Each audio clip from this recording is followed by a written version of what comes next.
இன்றைக்கி காலையில் பிரேக்ஃபாஸ்ட்டுக்கு வந்து பாலக்கீரையில் சப்பாத்தி பண்ணியிருந்தேன். எப்போவும் ஒரே மாதிரி சப்பாத்தி பண்ணுறமேன்னு சொல்லிவிட்டு பாலக்கீரையை வந்து நல்லா கழுவி சுத்தம் பண்ணிவிட்டு அதை லைட்டாக ஒரு 3 நிமிஷம் தண்ணியில் கொதிக்க வச்சுட்டு அது கூட கொஞ்சம் பச்சை மிளகா, சீரகம், இஞ்சி இவ்வளோத்தையும் போட்டு நல்லா மையாக அரைச்சிட்டு எப்போவும் சப்பாத்திக்கு பிசைகிற மாதிரி நம்ம பிசைய வேண்டியதாக, தண்ணிக்கு பதிலாக அந்த அரைச்ச விழுதை சேர்த்துட்டு சப்பாத்தி போட்டு எடுத்துட வேண்டியதாக. இதுக்கு சைட் டிஷ்ஷாக பார்த்திங்கன்னா தட்டைப்பயிரில் கிரேவி தான் பண்ணியிருந்தேன். இதோட காம்பினேஷன் ரொம்ப சூப்பராக இருக்கும்.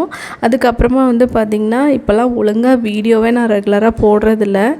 வீடியோ எடுக்கிறேன், ஆனால் வந்து அதை எடிட் பண்ணி வாய்ஸ் ஓவர் கொடுத்து அப்லோட் பண்ணுறதுக்கு சுத்தமாக டைமே இருக்க மாட்டேங்குது. வேலை செய்கிறதுக்கு மட்டும்தான் நேரம் இருக்குது.